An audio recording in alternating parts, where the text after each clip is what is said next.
And we are with Victims and Villains today. I am your host, Dan Rockwood, for this episode. And we have the wonderful and amazing Justine Mastin on with us. Thank you for joining this episode. I really appreciate you coming on. Thanks for having me back. Absolutely. And this is a very exciting occasion because you and your co-writer, you published a new book, Starship-therapise, using therapeutic fan fiction to rewrite your life. Congratulations, first of all, publish this book. That's a huge occasion. And I had the chance to take a look and read through. There's a lot of really cool stuff in here that I'm really excited to talk with you about. And coming from, a mental health side of it, there's no better avenue in my mind for relating to anxiety or issues that you might be going through than through the lens of what you love, whether that's your fandoms, your comics, your movies. And that's what this book does really well. And it's I think it's going to be able to open up to a lot of different people in that way. Thank you. Yeah, that's our goal. And Larissa, my co-writer, and I, in our therapy practices, this is how we work. We tend to work with folks who understand their world through stories.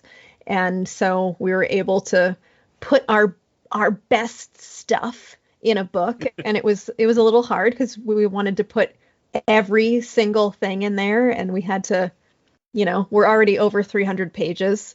So we had to save the rest of the stuff for the next book.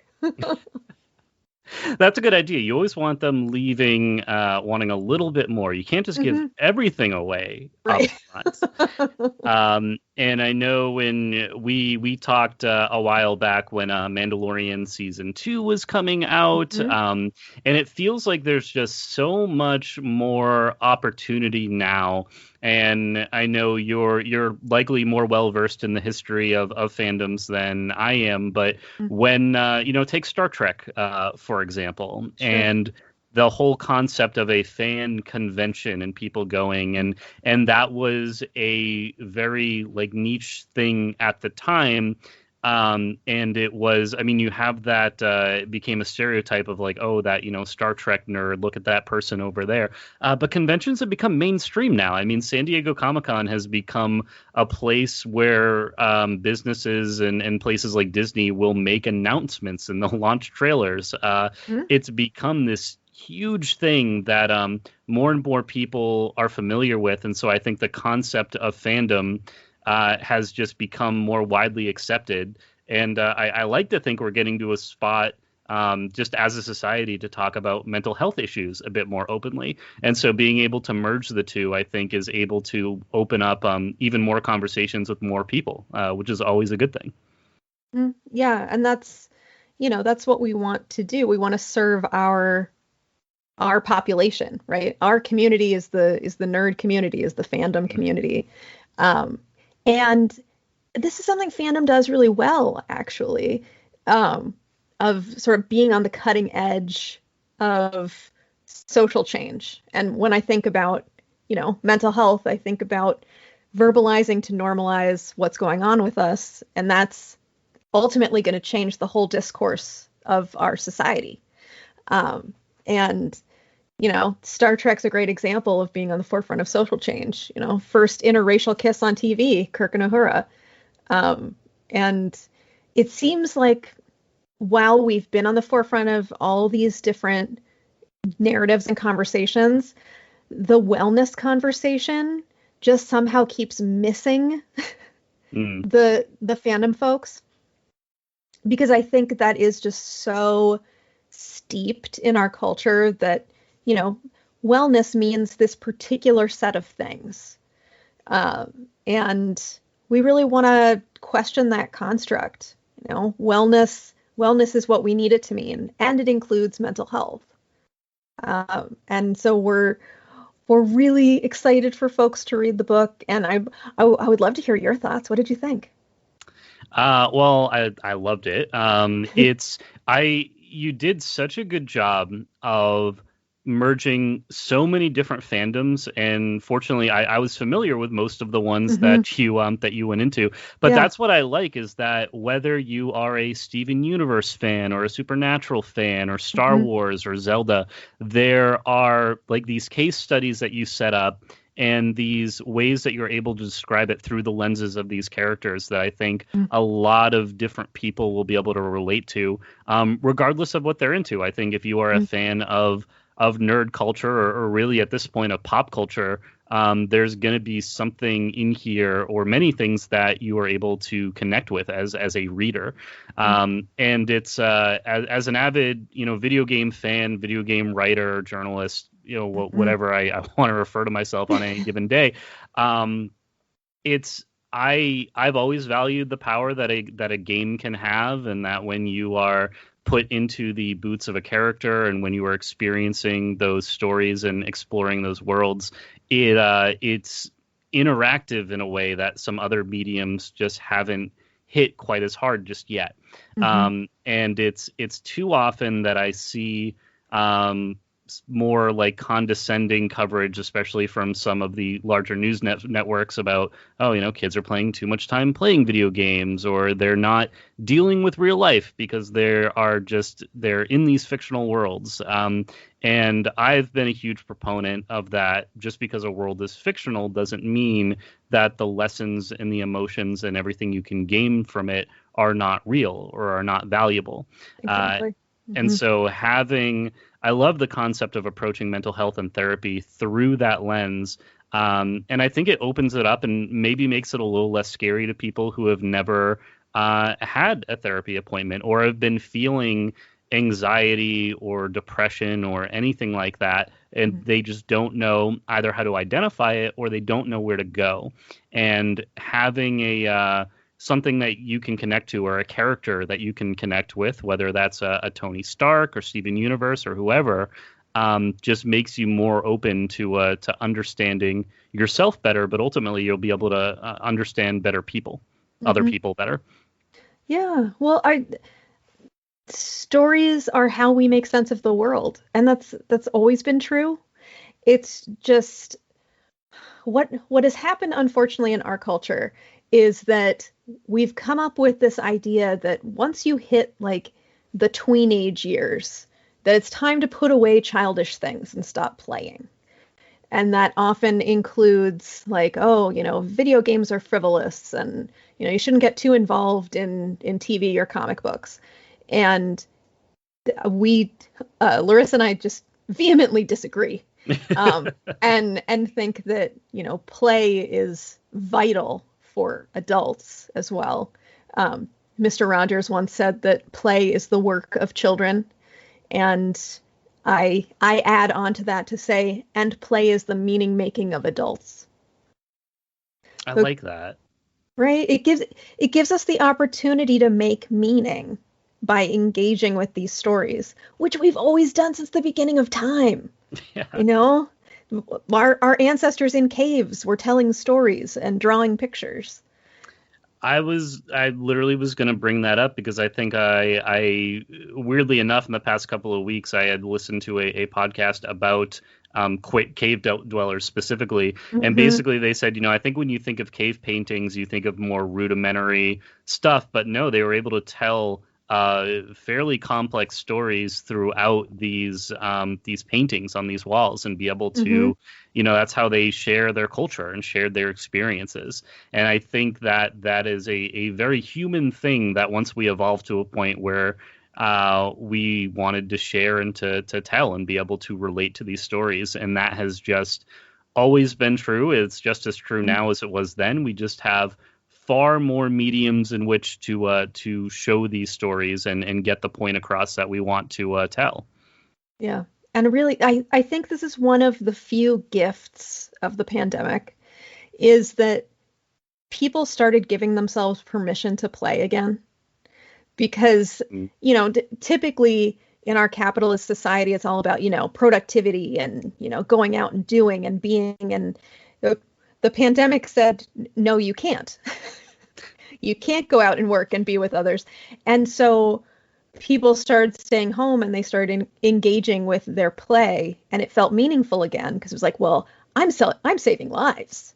I can binge watch Game of Thrones and save lives. And suddenly it became okay again to talk about stories and how meaningful they were. And I really am so hopeful that now that the pandemic is in its, final phase, that we hang on to this one gift we received from the pandemic, which is giving each other permission to play. I could not agree more, and I hope more people lean into that. Just the other day, I have a fairly flexible work environment and schedule. I'm fortunate in that way, and I realized I've always said that I am like a child with the autonomy of an adult, and I just find that to be true, and it was very true the other day. I was able to respectfully, and it worked out for everybody, but I moved a work meeting so that I could go to the playground for like an hour because I wanted to just hang out by the swings, listen to some music, and I needed that time. But I just had this meeting in the middle of the day, and I'm like, we can move this meeting another time, and it worked out just as well. So it's being able to do those things. As a kid, you don't necessarily have that. You can't move your school to a different time or place to better fit your schedule. So that's something that I've always appreciated about being an adult, is having that autonomy to be able to approach life in a way that makes sense to you. Some people get up super early in the morning. Some people prefer nighttime. I have a friend who works overnights. He's done it for years, and that's his schedule. That's what he likes. He doesn't like being up at 7 a.m. So it's nice to find really what works for you. And I think that's one of the factors I would say that go into a more fulfilling life, is finding that rhythm that works for you and just leaning into it and not trying to fight it. If there's something that you enjoy, if you enjoy video games or binge watching movies, so long as it doesn't get to the point where it's a detriment to the other responsibilities in your life, I mean, go for it. Like that's people should understand to take more time, I think, for themselves and for self-care. And you're right. I think the past year was eye-opening for a lot of people of, well, I do deserve this. I am worth these little luxuries. And I do hope that is something that we're able to keep. Yeah. And that's something that we talk about in the book, is questioning the social constructs around us. We call it the Westworld Construct. Because I was going to ask about that, because I know you'll be able to describe that much better than I would be able to. Yeah, so for folks at home, if you're not familiar with Westworld, the premise of the show is there's a quote-unquote amusement park in a not-so-distant future when we have the technology to create these humanoid robots. And people can go to this Western-style park. We'll just stay with that one. There are other parks, but we'll just talk about the Westworld Park. And live out whatever their fantasies are. And often their fantasies are pretty upsetting. Things they aren't allowed to do in real life. But the reason we took the idea of Westworld is it's built from the ground up. Every single thing in the Westworld Park is constructed, from the tiniest mosquito to the biggest buffalo. It's all made, and there's a team of writers, and each character is designed to be a certain way. And we don't like to think about it, but our world is very much the same. Even down to our mosquitoes. I mean, we do have like genetic control over, plant life now and animal life. And, we didn't create buffalo, but like we do have control over which buffaloes remain and which, and what happens in our world and any world is that over time, from people living and working and being together, norms start to form, and we stop questioning them as norms and start believing that they are absolute truths. An example of this would be carbs are bad. Mm. That is a social construct. There's nothing moral about a carbohydrate. Like there's no morality. Um, but there's been enough people talking about it, enough discourse around it, that if you ask somebody, they'd be like, how do you feel about carbs? They'll probably be like, oh, well, you shouldn't eat too many carbs. Yeah. And is that real? Or is that something we made, just like the Westworld Park creators made Westworld? And that's a point that you make in the book that I really like of if you do something that you are maybe ashamed of, or something that you felt you shouldn't have done, but you did, and you think, oh, that was bad and I shouldn't have done that. Behaviors by themselves on their own, you don't want to assign a morality to that. It's just they exist, and we can figure out what's adaptive, what's maladaptive, what's working for your mental health and what's working against it. But when you come at it from a negative response, that's not going to be helpful for ultimately, accepting the underlying reasons as to why those behaviors are the way they are, and being able to, have that breakthrough and move past whatever is holding you back. Right, because so many of these messages aren't true. Like, they're not an absolute truth. There's no absolute truth that carbs are bad. There's no absolute truth that, you should have gone to this university over that university, because this one's better, making air quotes. Yeah. These are social constructs. These are Westworld constructs. And we really invite folks to start questioning them and look around and ask themselves, how does this message serve me? And does it actually harm me? And if it harms me, can I let it go? Can I let go of the message that carbs are bad? Can I let them be a neutral food that I enjoy in moderation with all other foods? And a necessary food. I mean, if you break down from a dietitian perspective, from a healthcare perspective, it's necessary. Right. Yeah. Our bodies need those. Yeah. I was reading an article, and one of the favorite points of mine that it made was there's so many people, there's an obsession with weight and body image, and it's nothing new. It's been around for a very long time. But they said, think about what are you actually saying when you say, I want to lose weight or I want to look different? Because if you want to lose 10 pounds, you can always just cut a leg off. That will remove that weight from you. But that's probably not what you're thinking about. Right. Or, go take it in the hopefully near future, go stand on the moon. Your weight will be different. It's just a relation to gravity. So I've always tried to encourage people and myself as well, that for me, and I was an EMT for several years, so working on the ambulance, seeing different patients and things. For me, I don't equate health with body size or body image. For me, it is, what are you able to do the things you want to do? If you want to be able to run marathons and that brings you joy, okay, there is a lifestyle that you need to live to be able to do that.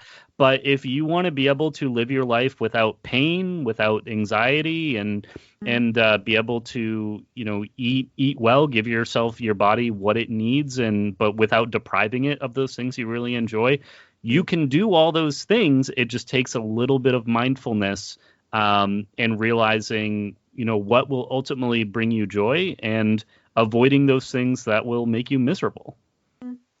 Right. And what comes up for me is there's this part of me that just says, why are we so obsessed with aesthetics? Because we're the only species that does that. Yeah. And we only do it with ourselves. There's just a wide variety of human shapes and sizes. There's a wide variety in our breed, in our species, right? Like, we don't pit pugs against golden retrievers and say, one has the idealized dog body. And it's yet, true. No one's ever looked at a really fat cat and said, wow, that's a gross cat. He's fat. No, people love fat cats. Yeah. They're so cute. They're adorable. People love that. People love fat babies. At what point in growing up do we get to a point where it becomes such an issue? And I mean, it's hard. I mean, people are conditioned from birth to feel and think a certain way.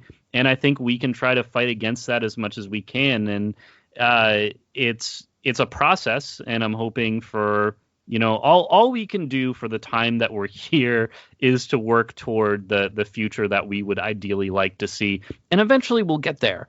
But it takes time and it's a process. And I think being able to have conversations like this, be able to publish books like what you're doing, to be able to just reach out to more people and just change the way people think about themselves in the world a little bit, that will have grand effects over a long period of time. And I think that's, ultimately what we want to do. We want to leave the world a little bit better than how we found it.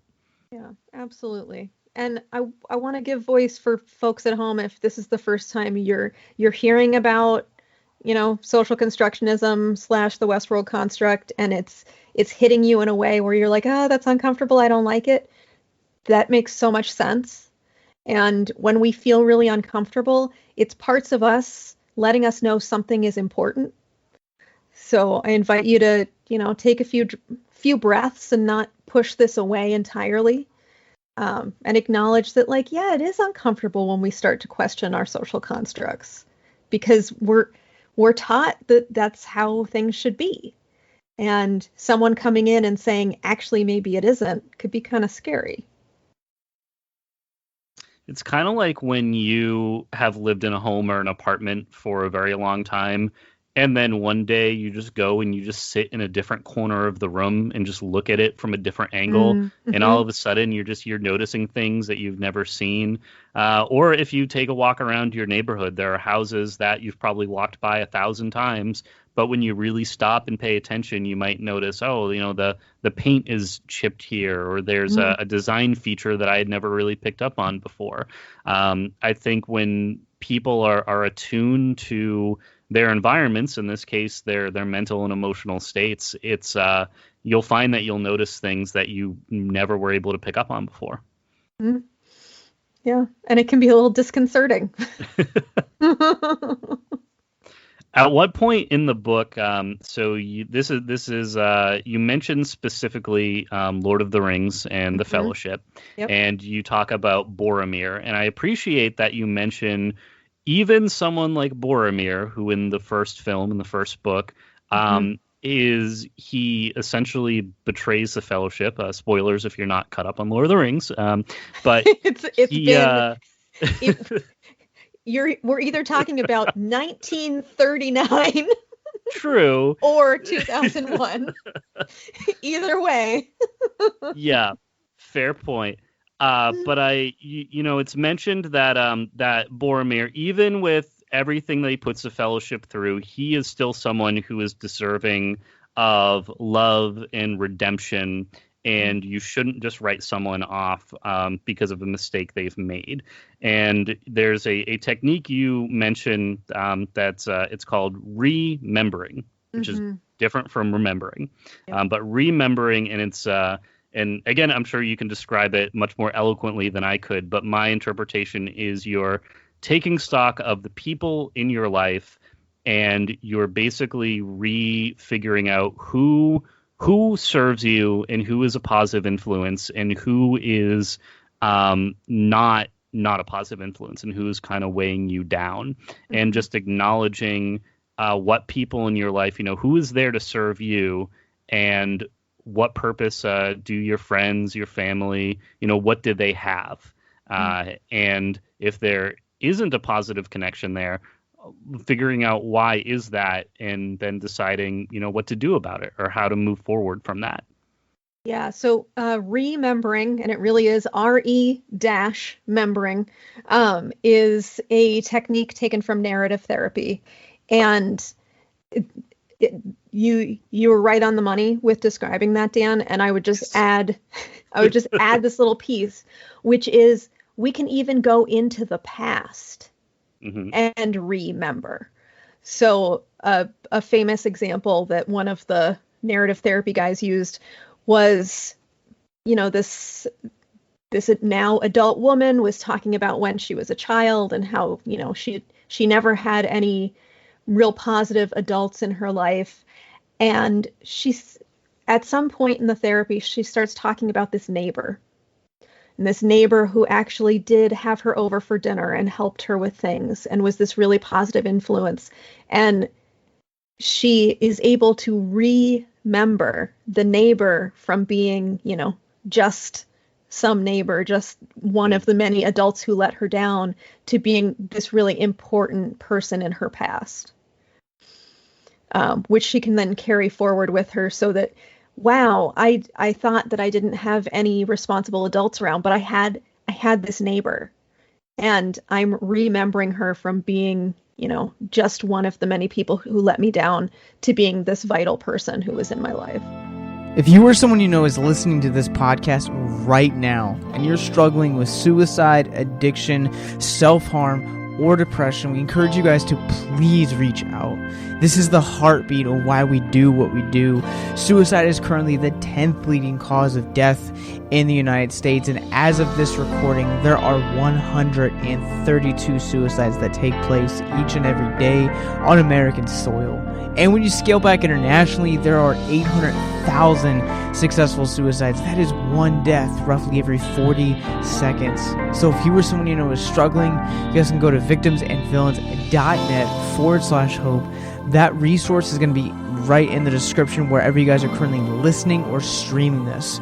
There you'll find resources that include the National Suicide Lifeline, which is 1-800-273-8255. You can also text HELP to 741-741. We also have a plethora of other resources, including churches, getting connected with counselors, LGBT resources like the Trevor Project, and also veteran hotline as well. Please, if you hear nothing else in this show, understand that you listening to this right now, have value and worth. We get it. Suicide, depression, mental health, these are hard topics, and the stigma around them doesn't make it any easier. But please consider the resources right in the descriptions below wherever you guys are listening, because once again, you have value and you have worth. So please stay with us. I think about that with people and also places. I found an exercise that I try to do, especially if I can't sleep at night, and I don't want my mind to just be racing with every mistake I feel I've ever made and just replaying conversations. I will pick a place that I haven't visited in years, and in some cases I'll never be able to visit. Where I went to elementary school, that is now condos. Now it's no longer a school, and so knowing that building has fundamentally changed, I just, in my mind, I walked in the front doors and I picture just the school and how it was set up and how the classrooms were arranged, and I walk through, and just from memory, I kind of recreate the building in my mind, and I see what details I can remember and what sticks out. And if there are any blank areas, what don't I remember and what might be there? And it helps me. In some cases, it helps me just feel calmer because I'm focused on something, and it makes it so that I'm using my brain in a way that it's almost like rewiring those connections from memories that I've had and I made. I spent 4 years in that building when I was growing up, and I have not been back there in decades, but it's something that I can still kind of hold and carry on as I go through life and attempt to be successful at this whole adulthood thing, which, varies day by day. Yeah. Oh, that's so cool. It, as you were talking about, childhood stuff, it made me think of, we talk a little bit in the book about how it only takes one responsible adult helping in a child's life to aid in resilience. And we ask the question, like, can that person be a fictional character? And it makes me think of, how people, I've interacted with folks that are like, my childhood was so terrible, but I always had Mr. Rogers. Yeah. Or LeVar Burton on Reading Rainbow, or, whatever was the thing at the time. And once we have those in our minds, once we have those parts of our fellowship, we can call on them anytime we need to. We don't necessarily need to turn on Mr. Rogers to think in our minds, like, what would Mr. Rogers say to me right now? My good friend, Mr. Rogers, who helped me when I was little. I like at one point in the book, it's mentioned, picture Princess Leia there in your home. And what would she say to you? How would she react to what you have to say? And it's the concept of how those emotions would be maximized. And you can imagine that and you can picture it and you would feel excited. But then if she was actually like literally physically there, it would just be so far beyond that. And to really think about, how would this person feel about the things you're saying, the things you're feeling, and what advice might they have? And I try to think about that a lot. Buffy the Vampire Slayer is referenced a lot in this book. I think she's an awesome example of someone who has gone through so many different trials and difficulties in her life, and especially as someone growing up. I mean, she's in high school for the early seasons, and it's something, excuse me, something that there's so much out there now, and it's so accessible, especially if you have an internet connection, that it's you can find someone out there, some fictional character that you connect with in some way. Absolutely. And it gives us the opportunity to adventure, like through them, with them. Buffy is very important to me. She's in my fellowship. Well, when that show aired in 1997, I had just finished high school. And so I was just about the age Buffy was supposed to be. I think Sarah Michelle Gellar and I are the same age. And so it was like, wow, my high school experience was kind of awful. And so is Buffy's, but she's got this great community of folks. And, I won't go down the whole rabbit hole of, the creators of the show, or at least one of the creators. But I firmly believe that once a mythology is brought into our world, it is for all of us, and it no longer belongs to its creator. So J.K. Rowling does not need to be linked to Harry Potter, and that man does not need to be linked to Buffy. I could not agree with that more. I've always felt that there's a sense of ownership over characters, over stories. I've always felt, and it won't hold up, legally, but personally, when you create something and you release it to the world, that belongs to the fan base now. That belongs to the people who connect with it and who love that. And I think that's why when you take something as huge as Marvel, I am a relatively new Marvel fan because of the movies, which I think is a lot of people. I mean, the films are what brought a lot of those superheroes into the mainstream, I think. But it's inspired me to go back and look at some of the original stories, to read about other superheroes like Miss Marvel, learning more about her. And the J.J. Abrams Star Trek films. I happen to really enjoy those. I know hardcore classic Star Trek fans that hate those movies so much. Absolutely, yeah. Yeah, but for me, here's the thing. I watched that show, and then I thought, wow, like, this is really cool. I went back and I watched some of the original series. I watched some of Next Generation. So it's a nice way to open the door to, I think, a new generation of fans who were not at the right age at the right time to originally appreciate that material, even though the characters are still great. They just, that's why I have no issues with things being readapted or remade or rebooted. Because for the fan base, you can always hold on to that original that you love. It's not going anywhere. Mm-hmm. And but it's possible that the new thing will open up a whole new fan base. I used to be really gatekeepy about the Star Wars films. Mm-hmm. I'm not anymore. And it hit me one day that every Star Wars film that's been made, and you could even apply this to any Star Wars property, so including Clone Wars, including Mandalorian, Mm-hmm. any of the Legends, the Expanded Universe books, someone out there, it is their favorite Star Wars thing, Yeah. regardless. Mm-hmm. And so if Attack of the Clones might not be my favorite movie, there's someone out there who really connected with that in some way. And I realized, it's like, who am I to say that, well, no, you're not as much of a Star Wars fan as me, or no, that ruined Star Wars, and here's why. We all love space wizards wielding laser swords. Like, Right. we can all agree on that. So I always encourage people to experience, what they love in the way that they love it. And you know what? If I meet you at a convention and you've got a Star Wars shirt on and we start talking, that's going to give us so much common ground to discuss, regardless of, oh, well, my favorite's Return of the Jedi, your favorite is Phantom Menace. Oh, well, we have nothing in common then. No, we have so much in common, and there's Right. so much to talk about. Mm-hmm. Right, and we have this shared language, and we have this shortcut to understanding. We already, and this is why it's so useful in a therapeutic setting, because I can find out from my client a whole language that they're familiar with if I know what their fandoms are.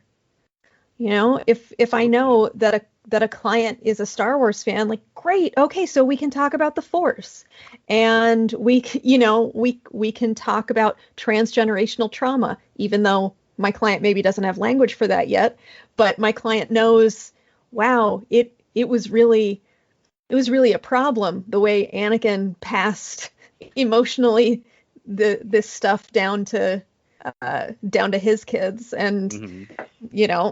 and then the grandchildren. So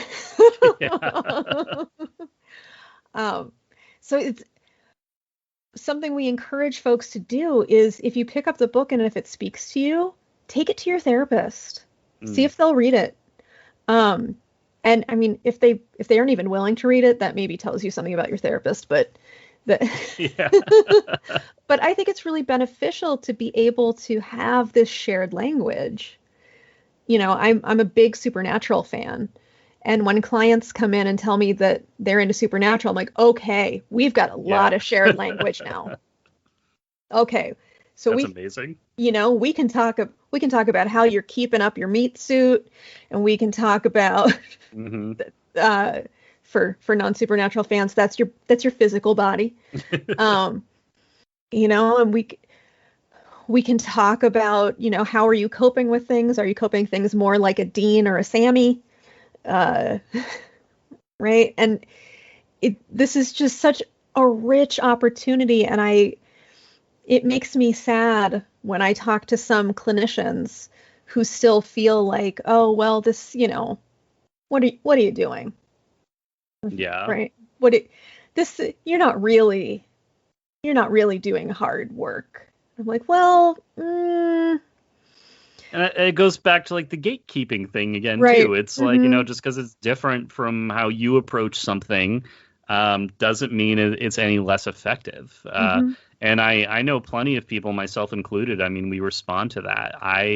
I escape into these fictional worlds so often. Back when I frequented Tumblr a lot in the early 2010s at this point, but there was a huge breeding ground for fandoms there, and one of my favorite posts I ever saw was, "I've learned so much from characters who never existed," and that's what brings me back to someone saying, well, that might be childish, that's not real, you need to focus on the real world. Well, what is real? Because it makes you feel something, it makes you respond in a way like, that's real, the things I'm feeling are real. And that's why I put so much value on stories, and why I love to read, I love to play games, I love to watch new movies. It brings you into this whole new place with these people that you can get to know. And that's what's so exciting when you get into a TV show that you really connect with and you love the characters right away. That was this is years ago, but that was Dexter for me, which I don't know what that says about me, but it's I never watched it, but I know the premise.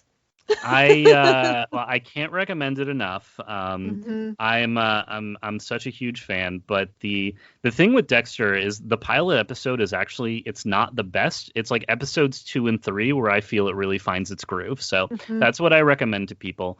But it's whether it's following a CSI technician who is also a serial killer, but he hunts and murders other serial killers. So following his character or the other police officers that he works with, his family. There's so much good stuff in there. I know we're both big Mandalorian fans. We covered season 2 when that was released. And I do want to go back and rewatch season 2, especially because there were so many good moments that I miss. Like, I want to revisit.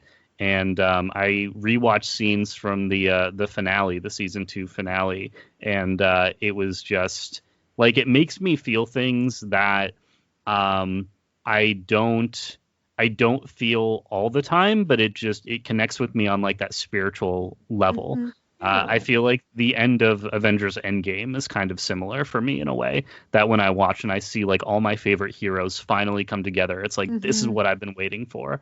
It's just, it's so wonderful when that happens. And, I want everyone to be able to feel that way, regardless of what fandom they're a part of. If there's something really exciting going on in whatever fictional world you are invested in, that's awesome. And if there's therapeutic benefits from that, I can't encourage that enough, because that's the way people are able to connect more with themselves, with each other. That's only a good thing. All right. Why should it matter where the feeling of hope comes from?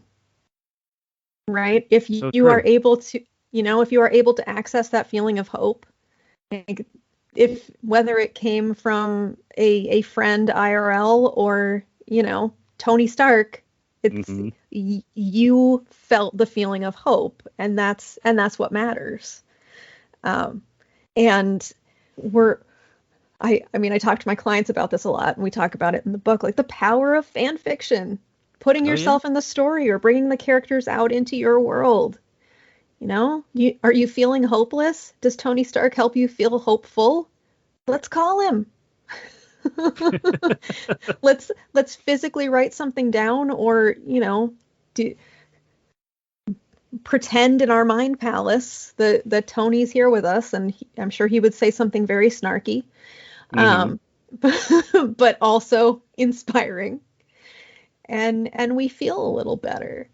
There's so much power in that, and I hope that folks can start to honor that and not pathologize it, especially in my industry. There's too much pathologizing of stuff that's outside of the lines of the social construct, right? Here's what adults should do. Here's what a healthy adult looks like. And not always.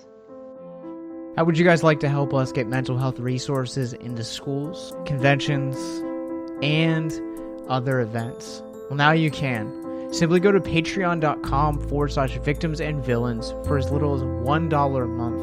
You guys can help us get mental health resources into current and upcoming generations, educate and break down stigma surrounding mental health, suicide, and depression. And you get exclusive content that you can't get anywhere else. And you guys can tell us which Nicolas Cage movie you want us to cover, and we'll do it. All it takes to get started is to go to patreon.com/victims and villains, or simply click the link in the episode description wherever you guys are currently listening or streaming this episode. Pick your tier and get started today. Yes, it's that simple. So quickly select the tier that you want and help us get hope into the hands of the depressed and the suicidal today.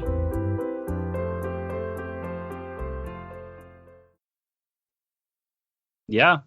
It brings back, and it's having gone through therapy and you know, you obviously have much more experience than I do with it, but the concept of what is normal, what is a normal emotion, what is a normal response, it's a spectrum. It varies person by person. And I think the first step to acknowledging that and realizing, and again, you mentioned before of assigning good or bad to feelings or actions of, you know, these aren't negative. It's more thinking of it of, okay, is it adaptive or maladaptive? And is it serving you or is it not serving you? And why isn't it, if not? And kind of getting the root to it there.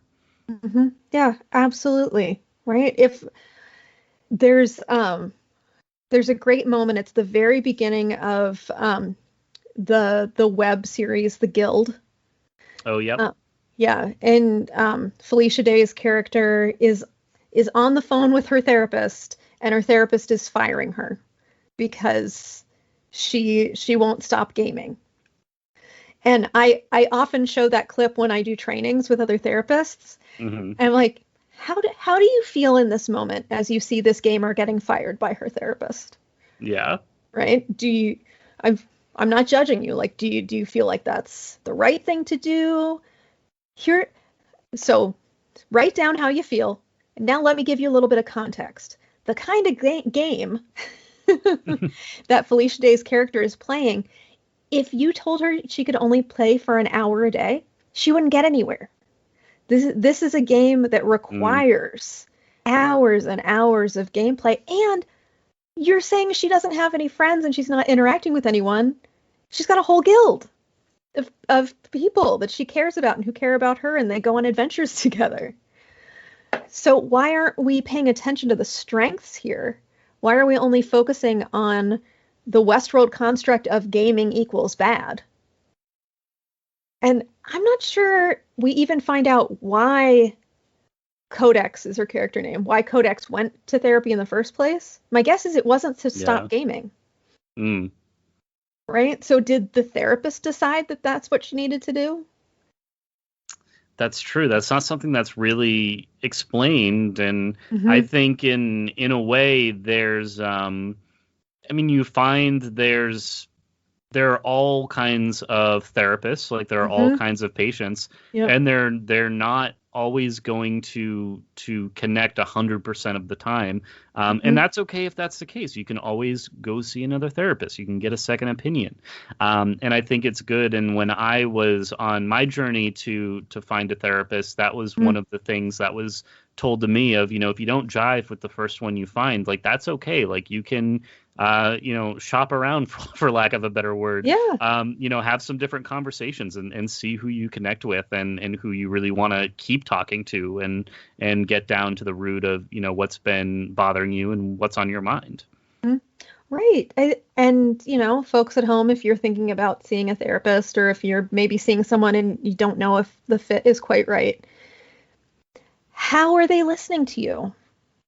Do you know, when you say, this is why I'm here, you know, let's say Codex went in to heal her relationship with her mother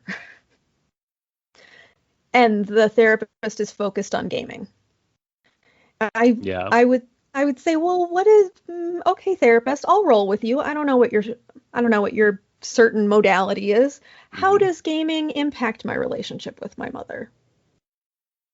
How are these things related? Well, but you should just stop gaming. Okay. Yeah.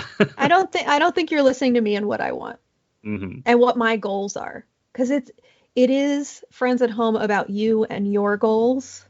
And of course, therapists will point stuff out. You know, if I notice that a client is, you know, telling me every time we talk, they're like, and I woke up in a dumpster, I'll be like, you know, I couldn't help but notice that. Yeah. It seems like you're maybe drinking a lot. Have you noticed that? And the client gets to tell me, yes, I do, and that is not what I'm concerned about right now. They get to tell me that, because it's their life, not mine. Yeah. And it's putting the power in the client to seek out and discuss what they want to discuss. One of my favorite things that I saw in this book, first of all, there's a lot of really adorable artwork that I just love. My friend Jay Salvador Ramos did all the art. It's amazing. If the name doesn't ring a bell, Google Super Emo Friends. That's Jay's, like, what he's known for. We met at comic conventions. I came across his booth one time. The Super Emo Friends are little characters from fandom and what they're sad about. So, oh, wow. So like Wonder Woman's sad because she can't find her plane, and Link is sad because everyone calls him Zelda, and and then there are like really sad ones, like Batman's sad because his parents are dead. I just looked it up. This artwork is amazing, but it's so sad. It's so sad. Oh no, there's a little Luke with a Darth Vader with his helmet off. No. Right. So you can imagine little therapist me. I think at the time I was doing conventions mostly to teach yoga. But wandering around the floor, and I found Jay's booth, and I was like, oh my God, this is so perfect for my therapy office. And every time I would see him at a convention, I would just buy more of his art. And you can't see it, but the wall to my right is just all Super Emo Friends. And so just from hanging out at conventions, I wound up writing the foreword to his book, A Decade of Depression. Huh.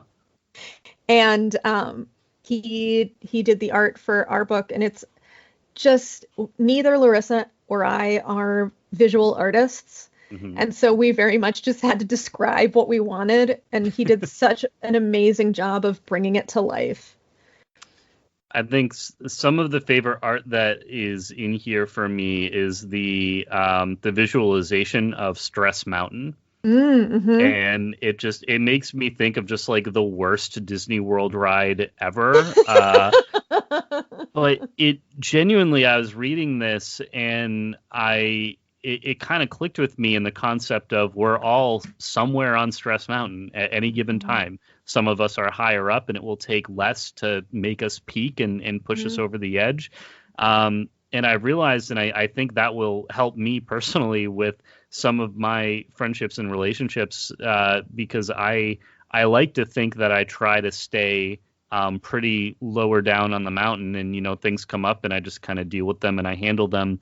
And then I see someone else handle the same situations, but they handle it differently, or they maybe are more outwardly frustrated than I was when I handled it. And I've always asked why, and there's been like a sense of confusion here. The Stress Mountain imagery has helped me like better understand that. So thank you. First of all, that's helped me. I'm so glad it helps.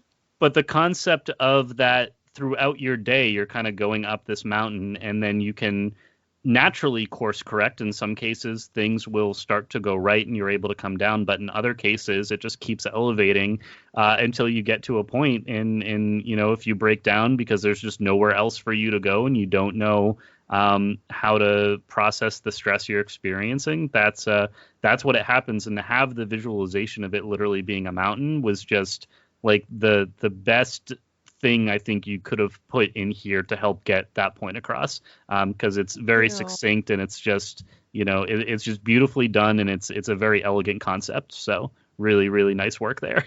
Thank you. Yeah, it's been really, Stress Mountain, the concept has been really helpful for my clients, and it took a little bit for me to explain to Jay what I wanted, because this is not something people talk about every day.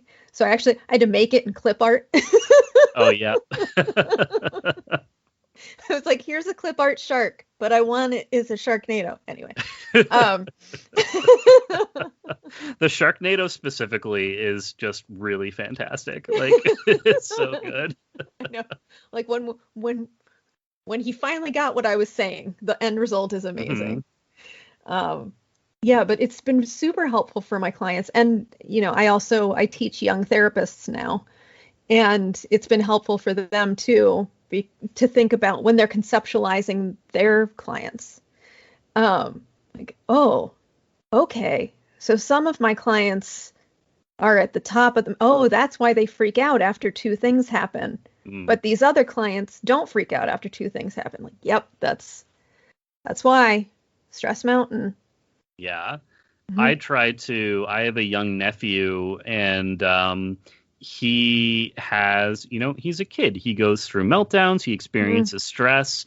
But I've noticed, especially in large family get-togethers, he doesn't necessarily get the attention that I think he craves, which could lead to those meltdowns.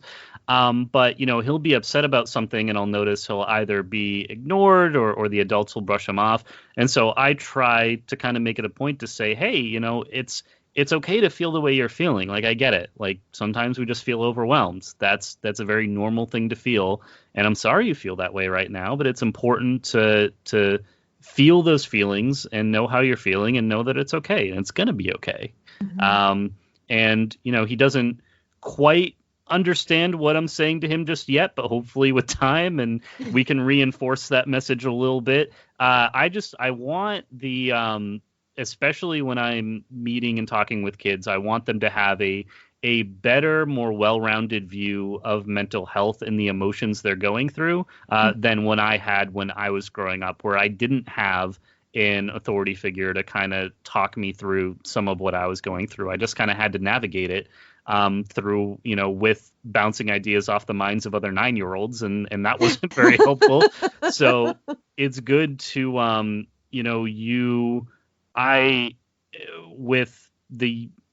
as you grow and as you learn, it's like, I've been experiencing these emotions a whole lot longer than these kids have. And it's still intense, but I've learned how to deal with it better. And I want to try and give some of those coping mechanisms, pass it down, and hope that they're able to have a more positive outlook on mental health than I had, and what took me, a long time of growing and learning to get to this point. Right. And I mean, even if kid doesn't have the vocabulary, they recognize, like, hey, this grown man is speaking to me in a calm voice and not telling me to suck it up or, shut up, or like what often gets told, especially to boy children. Yeah. I mean, also to girl children, but our culture's still pretty terrible about encouraging boy children to express their emotions. And so even if kid doesn't have the vocabulary, he's like, okay, grown man sitting with me, speaking calmly. Okay, that's different. And that feels better than, suck it up, kid. Yeah. And I think that can spur one of the other things that you touch on in your book, which is something that I know I try to do with myself. It's when you are feeling a certain way, or especially if it's self-deprecating, instead of thinking of yourself, put your favorite character kind of in your position. And in the book, it's specifically referenced Baby Yoda, because he's adorable. He's so cute. How can you be mad at Baby Yoda? And say, okay, if Baby Yoda went through what you went through, or if he's feeling the way you feel, would you be mad? Would you have negative emotions? Of course not. You love Baby Yoda. You want to help. And it's just, I think it goes a long way to help promoting this sense of self-appreciation of, you deserve the same leniency and forgiveness that you would give someone like Baby Yoda.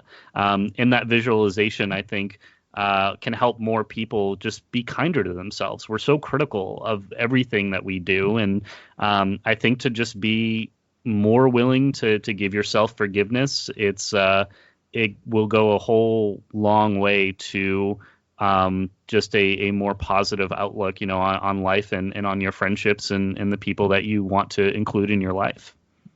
Yeah. And apologies for the dogs there. Someone must have been walking past. I don't know if you could hear it. No, I don't think we could. Okay. So that's good. Well, they're small but mighty. Yeah, well, we internalize what is around us, right? And when we're little kids, we see our parents saying, I'm terrible, I'm worthless, or how could I have done that? Or, hey kid, you screwed up. And we internalize it, and it stays with us. And we tend to think of ourselves, when we think of our inner child, oftentimes we're annoyed. Like, why is that part of me childish? Why does this part of me want to, insert thing here? But absolutely, if you think about that inner child as Baby Yoda, what wouldn't you do for Baby Yoda? Yeah.